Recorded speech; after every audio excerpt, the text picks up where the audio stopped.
Berfirmanlah Tuhan kepada Gideon, terlalu banyak rakyat yang bersama-sama dengan engkau itu daripada yang ku kehendaki untuk menyerahkan orang Midian ke dalam tangan mereka. Jangan-jangan orang Israel memegang-megahkan diri terhadap aku sambil berkata, tanganku sendirilah yang menyelamatkan aku. Maka sekarang serukanlah kepada rakyat itu demikian, siapa yang takut dan gentar, biarlah ia pulang enyah dari pegunungan Gilead. Lalu pulanglah 22.000, garis di bawah ya, 22.000 orang dari rakyat itu, dan tinggallah 10.000.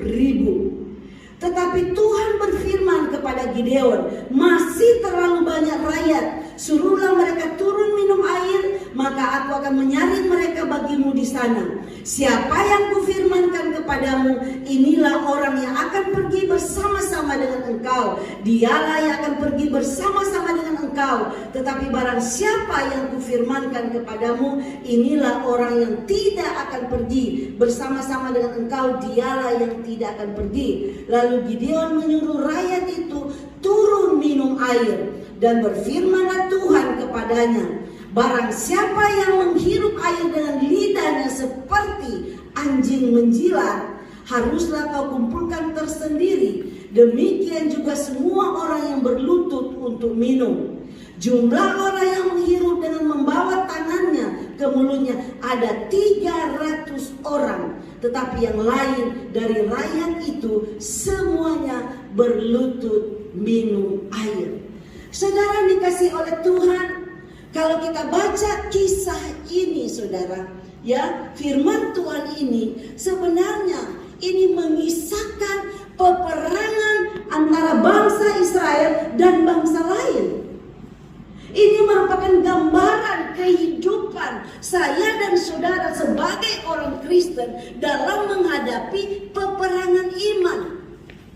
Jika kita renungkan, ya, hayati firman Tuhan dengan sungguh-sungguh, maka kita segera tahu bahwa peperangan yang dihadapi kita sebagai prajurit Kristus, saudara, bukan berarti kita mengangkat senjata seperti bangsa Israel, ya. Tetapi kita berperang, saudara. Dikatakan sebagai orang beriman, kita berperang hari demi hari, kita melawan hawa nafsu, kita melawan kedagingan kita, bahkan kita melawan setan-setan yang ada di atmosfer kita, saudara. Ya. Kita berjuang, banyak menghadapi tantangan, banyak menghadapi rintangan ataupun kesulitan di dalam kehidupan kita. Efesus 6 ayat 12 katakan begini, bahwa perjuangan kita bukanlah melawan darah dan daging, tetapi melawan pemerintah, melawan penguasa-penguasa, melawan penghulu-penghulu dunia gelap ini, melawan roh-roh jahat di udara. Jadi dari ayat ini saudara, kita mengerti bahwa bukan maksud Tuhan supaya kita kalah di dalam peperangan. Tapi Tuhan inginkan setiap anak-anak Tuhan di dalam menghadapi peperangan-peperangan yang ada di dalam kehidupan kita, kita harus selalu keluar jadi pemenang. Amin. Dalam peperangan itu, Tuhan mau saudara dan saya, kita menjadi pemenang dan kita menjadi pahlawan iman. Tetapi perlu kita perhatikan saudara, untuk kita menang, supaya kita menjadi pahlawan iman, ada hal-hal yang perlu kita perhatikan, ya. Kita akan pelajari di sini. Yang pertama, bukan kekuatan manusia yang dibutuhkan, ya. Tuhan gak inginkan kekuatan kita sebagai manusia yang ditonjolkan. Tapi Tuhan inginkan supaya saudara kita mengandalkan kekuatan kuasa Tuhan. Katakan amin. Amin. Perhatikan Hakim-Hakim 7 ayat 12. Adapun orang Media dan orang Amalek dan semua orang dari sebelah timur itu berkelimpangan di lembah itu, seperti belalang banyaknya, dan unta mereka tidak terhitung seperti pasir di tepi laut banyaknya. Bayangkan saudara, musuh yang akan dihadapi bangsa Israel begitu banyak. Bahkan dibilang tidak terhitung, seperti pasir di laut, seperti belalang banyaknya. Makanya saudara, sebagai manusia, Gideon dia mempersiapkan pasukannya untuk bisa mengimbangi para lawannya. Yaitu berapa? 32.000 orang. Udah 32.000 orang pun bagi Gideon itu terlalu sedikit untuk menghadapi lawan yang begitu banyak. Tetapi ternyata Tuhan tidak menghendaki dengan pasukan yang 32.000 orang. Makanya apa yang dikatakan Tuhan, Gideon itu terlalu banyak rakyat yang bersama dengan engkau. Dikatakan, sekarang serukanlah kepada rakyat, siapa yang takut, siapa yang gentar, siapa yang tidak siap dalam peperangan, mereka boleh mundur, mereka boleh pulang ke rumah. Ya, saudara baca di ayat 2 dan 3. Dan apa yang terjadi saudara? Akhirnya tersaring. Ya, tersaring. 22.000 orang yang pulang, sisanya berapa? 10.000. Udah 10.000 sebagai Gideon sebagai manusia dia masih ragu. Ya kita juga ragu sebagai manusia kalau kita melihat musuh kita begitu banyak. Paling tidak kan kita seimbang gitu loh. Ini 10.000 terlalu sedikit. Tetapi saudara, apa yang terjadi? Tuhan masih belum berkenan juga. Tuhan katakan kepada Gideon masih terlalu banyak. Bikin seleksi kedua. Bahkan seleksi yang kedua, Tuhan sendiri yang langsung menyeleksi mereka. Benar? Tuhan sendiri loh. Sampai pada akhirnya Gideon menggambarkan kepada rakyat ini bahwa musuh yang kita akan hadapi itu musuh yang sudah terlatih di dalam peperangan. Mereka orang yang tinggi-tinggi, besar, gede, keturunan raksasa, saudara.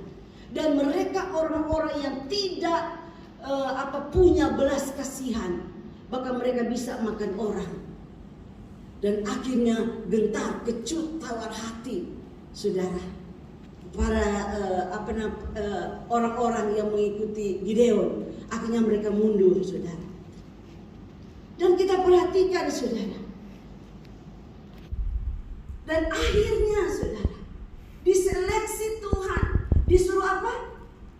Tuhan bilang, perintahkan rakyatmu yang 10.000 itu, suruh mereka turun minum air. Benar nggak? Bagi mereka yang meminum airnya, mengambil, mencedok di tangannya, dan mereka minum, menjilat seperti anjing, itu kamu kumpulkan sendiri. Tapi rakyat yang berlutut minum, dikumpulkan sendiri. Ternyata saudara, 97% semua berlutut minum air. Hanya 3% yang mengambil, mencedok dan meminum seperti anjing menjilat. Jadi hanya berapa orang? Hanya 300 orang. Apa tidak membuat Gideon khawatir, ragu, saudara? Saudara dikasih oleh Tuhan. Pada masa kini, saudara, pada masa-masa ini, saat-saat ini, kita sebagai orang Kristen juga perlu mengetahui musuh apa yang ada di depan kita. Tantangan ke depan yang ada di depan kita, saudara. Ya, kita perlu tahu. Kita perlu tahu gambaran yang ada ke depan. Cuma sering kali, saudara, kita sebagai orang Kristen tidak mengerti, tidak mengetahui, sehingga mereka tidak berawas-awas, tidak berjaga-jaga. Karena kita akan melihat keadaan di depan kita ini bukan tambah baik, tetapi tambah sukar, saudara. Akan lebih sukar. Kita melihat situasi saat ini. Saya tadi malam Karena saya merenung firman ini, saya merenung kejadian-kejadian yang terjadi, ya. Kita perlu juga melihat keadaan berita-berita, ya. Termasuk yang terjadi di kampung ibu sendiri di Amurang. Itu tidak menyangka, siapa yang menduga, saudara, ya. Nggak ada angin, nggak ada hujan, nggak ada gelombang. Tiba-tiba bergerak, itu jalan bisa bergerak, berjalan, saudara. Jembatan runtuh seperti kita lihat di film-film gitu, seperti jembatan terbuat dari kertas, benar nggak? Runtuh rumah-rumah, coba bayangkan. Saya sampai merenung benar. Firman Tuhan berkata lebih baik kita menyimpan harta di surga daripada harta di dunia. Amin. Ya. Kita melihat apapun yang mereka miliki susah payah tenggelam semua. Seluruh harta benda, ada 75 rumah, saudara. Tenggelam semua, mereka keluar hanya dengan pakaian di badan. Siapa pergi menyangka, saudara? Tapi saya bersyukur itu terjadi siang hari, sekitar jam 1, jam 2, ya, siang terjadi. Coba kalau terjadi malam atau subuh, saudara, berarti banyak yang meninggal, benar? Akan terkubur di laut, saudara, untuk siang, sehingga mereka masih bisa menyelamatkan diri. Jadi kita melihat kesukaran ini akan terjadi, saudara. Ini musuh kita yang ada di depan kita.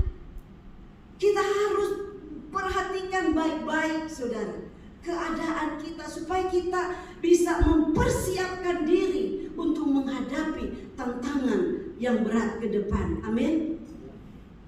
Belum lagi kita lihat di Jawa Timur, di NTT, di mana ada berapa negara terjadi banjirop, saudara, tiba-tiba longsor dan lain sebagainya.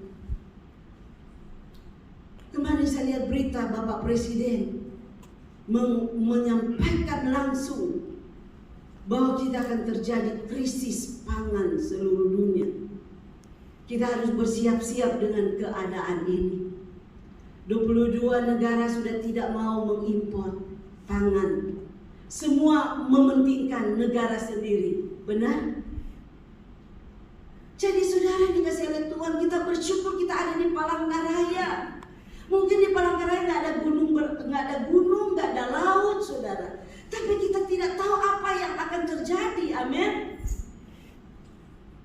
Untuk itu kita jangan lengah, jangan bersantai-santai, saudara, ya. Firman Tuhan bilang kita harus berjaga-jaga, mempersiapkan diri. Kita harus jaga kehidupan kita. Karena keadaannya tidak tambah baik.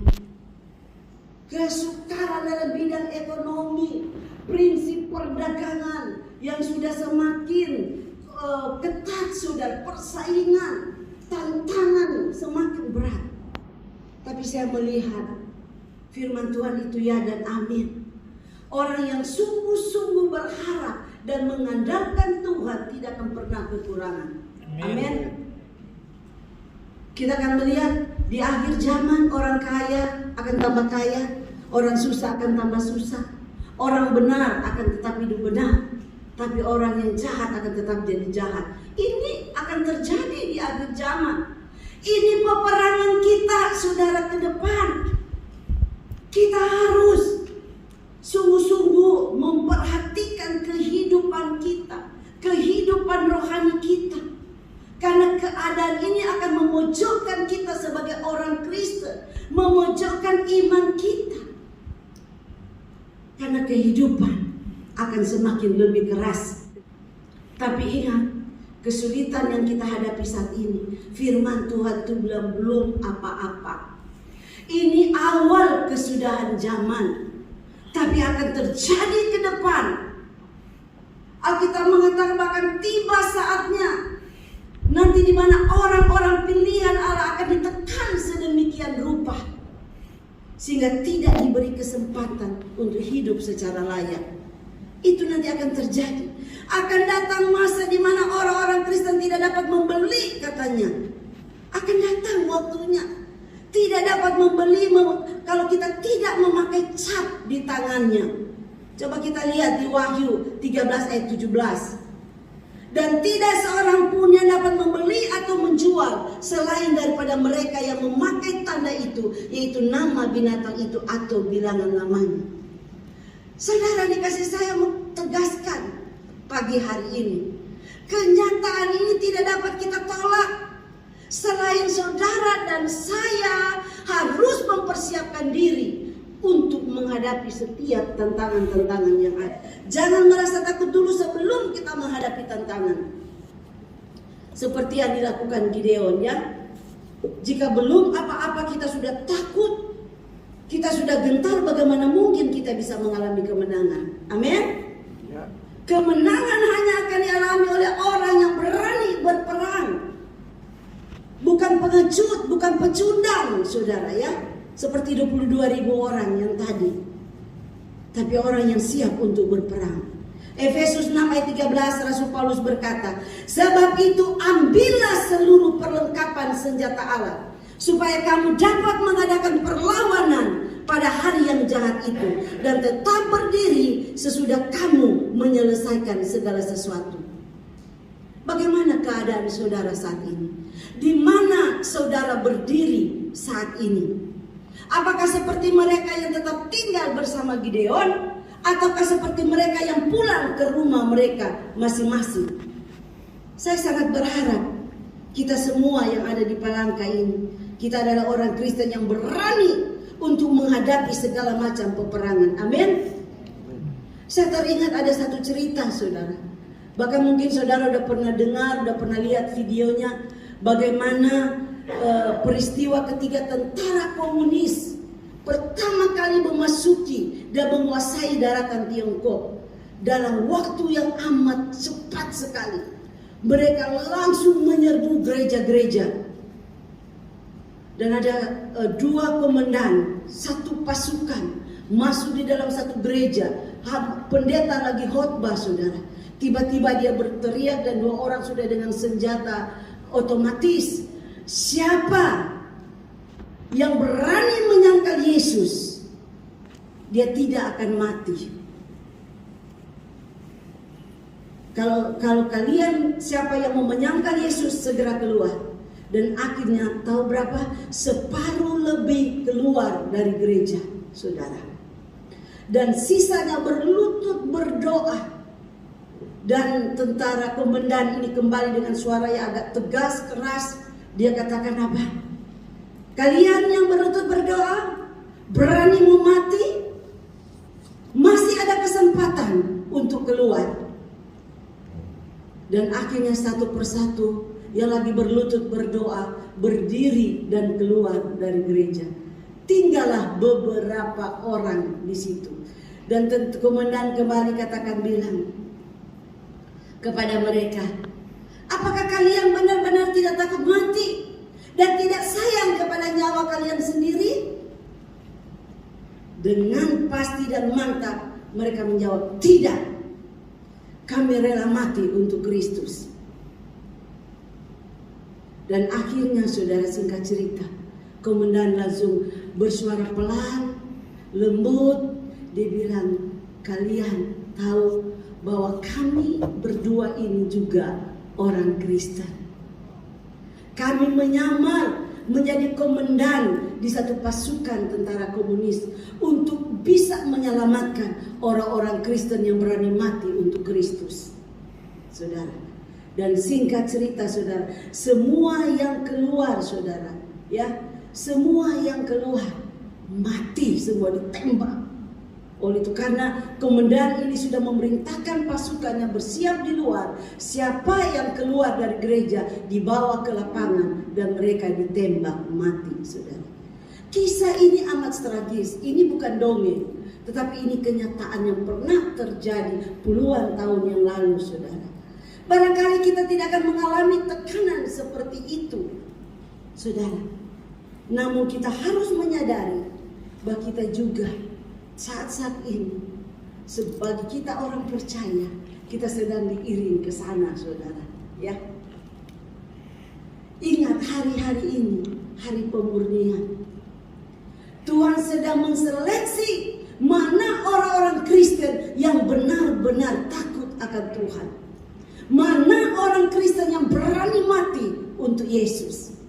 Mana yang pecundang?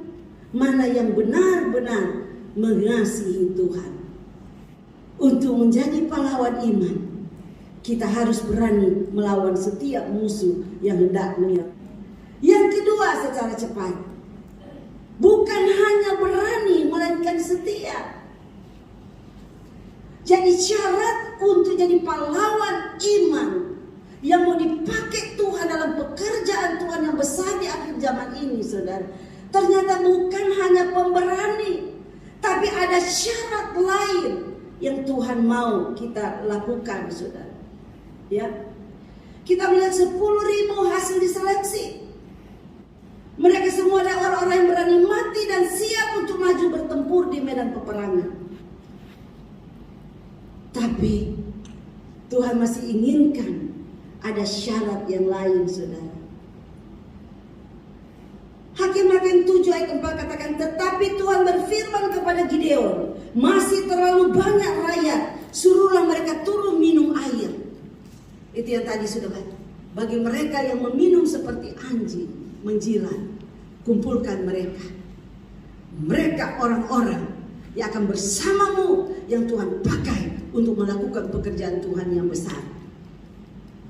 Jadi syarat apa yang diperlukan yang kedua, saudara? Yaitu kesetiaan. Anjing itu lambang kesetiaan. Ternyata dengan 300 orang ini, mereka pemberani, mereka setia, saudara.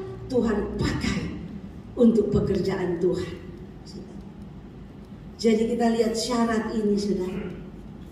Yaitu apa? Kesetiaan. Dengan 300 orang yang menghirup itu akan kuselamatkan bangsa Israel, saudara. Wow, itu sangat luar biasa. Ini syarat untuk dipakai Tuhan jadi pahlawan. Yang pertama pemberani, kedua kesetiaan. Bagaimana awal sebuah kemenangan? Ternyata setelah memilih 300 orang yang akan pergi bersama Gideon untuk berperang, mereka tidak langsung pergi berperang, saudara. Ya, Tuhan masih bilang apa? Kita harus sabar. Tunggu waktu Tuhan. Kadang-kadang kita terburu-buru, kan? Kita lihat Gideon, dia tidak terburu-buru. Dia dengar dulu apa instruksi Tuhan ke depannya. Dan Tuhan memerintahkan Gideon agar mengajak bujangnya bernama Pura untuk mengintai perkemahan musuh mereka, saudara. Akhirnya Gideon bawa Pura. Waktu mereka turun menyelinap ke pasukan musuh, mereka mendengar percakapan 2 orang musuh, saudara. Satu bilang dia bermimpi dan lain sebagainya. Akhirnya apa? Mereka mendengar percakapannya sehingga membuat satu kemantapan keyakinan bagi Gideon bahwa dengan 300 orang ini mereka pasti menang. Mereka melihat pertolongan Tuhan yang luar biasa. Mereka mendapat visi dari mana? Dari musuh sendiri. Makanya perlu ada visi Tuhan, saudara. Di dalam setiap apapun yang kita melakukan, kita harus minta visi, penglihatan dari Tuhan. Makanya segeralah ayat 15. Bangunlah sebab Tuhan telah menyerahkan perkemahan orang Midian ke dalam tangannya. Jadi ayat di atas menunjukkan kepada kita bagaimana kemenangan atau keberhasilan diperoleh Gideon. Karena Gideon sendiri mendapat visi dari musuhnya sendiri, saudara. Kalau Tuhan sudah memberikan visi, penglihatan, pandangan atau prospek tentang apa yang bakal terjadi, maka pasti itu benar akan terjadi. Amin. Untuk itu saya mau katakan, setiap kita orang Kristen perlu punya visi dari Tuhan. Kenapa banyak orang Kristen mengalami kelemahan, mengalami keletihan, bahkan kegagalan yang terus-menerus dalam hidupnya? Mengapa, saudara? Sebab mereka tidak mempunyai visi. Akibatnya mereka tidak mengetahui apa yang harus mereka perbuat dalam kehidupan mereka sebagai orang Kristen. Kehidupan kekristenan seperti ini amat statis. tidak akan mengalami pertumbuhan yang pesat. Makanya kita perlu punya visi. Kalau enggak kita akan terputar-putar dengan masalah kita, saudara. Dan kita lihat Gideon bukan tipe orang Kristen yang hanya senang menjadi penonton atau sekedar pengunjung di dalam gereja, tetapi dia mau terlibat langsung di dalam pekerjaan Tuhan. Amin. Bagaimana dengan saya dan saudara? Kalau kita mendapat visi dari Tuhan, secara otomatis kita mempunyai beban, kita mempunyai misi untuk melakukan pekerjaan Tuhan. Dan pasti tidak akan berpangku tangan atau berdiam diri saja tanpa berbuat sesuatu untuk Tuhan. Untuk itu Bapak Ibu, saudara dikasih oleh Tuhan, mari miliki visi atau penglihatan yang jauh tentang pekerjaan Tuhan, supaya semakin banyak jiwa yang kita selamatkan.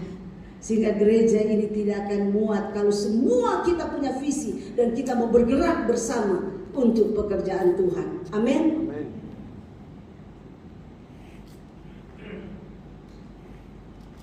Yang keempat, saudara, secepat, tinggal 3 menit. Memperoleh kemenangan besar. Setelah Gideon mendapat visi dan pernyataan bahwa musuh akan dikalahkan, dia semakin mantap, ya. Tekad hatinya juga semakin bulat. Tidak ada lagi keraguan-raguan, kebimbangan dengan hanya 300 orang ini. Tetapi dia mantap, dia pasti menang. Akibatnya saudara, Gideon mengalami kemenangan. Tapi bagaimana Gideon dan pasukannya dapat memperoleh kemenangan yang besar dari Tuhan? Saudara bisa baca di rumah Hakim-Hakim 7 ayat 16 sampai 24. Karena ini penting bagi kita. Ini kuncinya untuk kita mengalami kemenangan, saudara, ya. Kita melihat kisah di sini menjelaskan strategi perang yang diterapkan Gideon. Dalam strateginya, saudara, kita melihat ada 2 sisi yang saling terkait satu sama yang lain. Sisi yang pertama yaitu sisi ilahi. Hati-hati, ini yang perlu kita perhatikan. Dan sisi yang lain adalah sisi manusianya. Sisi ilahi, di mana kita mengandalkan kuasa Allah yang dinyatakan. Bayangkan hanya dengan meniup sangkakala dan memecahkan buyung-buyung kosong, akibatnya membuat musuh lari kocar-kacir, membuat musuh panik, saudara, sehingga mereka tidak fokus lagi karena mereka ketakutan. Jadi ini strategi baik dalam usaha, ya, pekerjaan, dalam pelayanan pekerjaan Tuhan. Perhatikan strategi ini, saudara, ya, untuk kita menghadapi tantangan yang berat ke depannya. Perlu kita perhatikan. Gideon dia membagi 2 pasukan. Satu pasukan membawa sangkakala dan buyung kosong. Satu pasukan bersama dengan dia untuk siap berperang, saudara, ya. Jadi pada waktunya Tuhan, sangkakala ditiup, buyung dipecahkan, terjadi kekacauan. Disitulah sisi manusianya, saudara. Gideon berperang dengan mereka, sehingga dikalahkanlah semua musuh yang begitu banyak, saudara, hanya dengan 300 orang. Jadi jangan pernah abaikan sisi ilahinya, saudara, ya. Tapi ada juga orang yang terlalu memakai hanya satu sisi saja, sisi ilahi. Yang penting doa, lipat lutut pakai dengkul. Mereka tidak memperhatikan sisi manusianya. Kita perlu pintar, kita perlu ada teknik juga, kita perlu belajar, amin. Untuk kita mengerti bagaimana cara untuk kita berdagang, bagaimana kita perlu belajar. Sehingga kedua sisi ini berjalan bersama-sama, amin. Supaya seimbang, saudara, ya. Jangan, saya kasih contoh sisi ilahi dan sisi manusia. Saya kasih contoh, karena sini banyak anak mahasiswa. Banyak anak mahasiswa, saya bersyukur mereka anak-anak yang luar biasa, mau melayani Tuhan. Tetapi ingat waktu Kita dikirim ke orang tua ke tempat ini untuk apa? Untuk kuliah, amin. Supaya berhasil. Jangan pernah lalaikan sisi manusianya. Jangan kita melayani, kita lupa belajar, lupa waktu, lupa tugas kita. Sehingga waktu kita ujian, kita nggak lulus, namun kita bilang mungkin Tuhan kehendaki kita tidak lulus. Tuhan tidak pernah menghendaki kita tidak lulus, benar? Kita harus tetap menjalankan tugas kita, utamakan Tuhan, tetapi sisi manusianya kita harus juga tetap jalan, amin. Satu contoh lagi, saudara. Misalnya kita mau bepergian jauh, misalnya ibu melayani mungkin di Kasongan, ya. Lalu kita pergi, kita tidak mempersiapkan kendaraan kita. Yang penting kan kita berdoa, mempersiapkan diri, Tuhan lindungi perjalanan semua udah. Tetapi kita tidak melihat dari sisi manusianya. Kita harus melihat mobil kita bannya bagus nggak? Ada reseretnya, ada peralatan nggak? Apabila kempes ban di jalan kita bisa ganti, benar nggak? Kita lalaikan itu. Giliran di tengah jalan kempes ban, pecah ban, nggak ada ban reseret, nggak ada peralatan untuk ganti. Lalu kita bilang mungkin kehendak Tuhan kita nggak bisa melayani di Kasongan. Benar nggak, saudara? Itu satu kebodohan. Berarti kita untuk menang, saudara, kita harus seimbang sisi ilahi dan sisi manusianya. Kita melihat Gideon, dia strateginya, dia berjalan seimbang, saudara. Dia mengandalkan kuasa Tuhan, dia mengandalkan sisi manusianya. Dia melatih, dia membagi pasukannya untuk siap di dalam berperang. Untuk itu Bapak Ibu yang dikasihi oleh Tuhan, mari saudara, kita sungguh-sungguh perhatikan. Karena kita akan selama kita masih ada di muka bumi, kita akan menghadapi banyak peperangan di depan kita. Apalagi kita melihat keadaan dunia. Saya melihat juga berita-berita Ukraina dan Rusia katanya sudah mau damai, tiba-tiba Rusia serang ibu kotanya dan mulai berteriak akan terjadi perang dunia ketiga dan lain sebagainya. Israel juga terus menyerang Palestina. Saudara, kita harus tahu, pengetahuan ini penting juga. Amin. Kita harus mengerti supaya kita mempersiapkan diri. Apa yang mau terjadi, ingat di Palangkaraya banyak tanah-tanah mati, tanah-tanah tidur. Pergunakan tanah-tanah itu.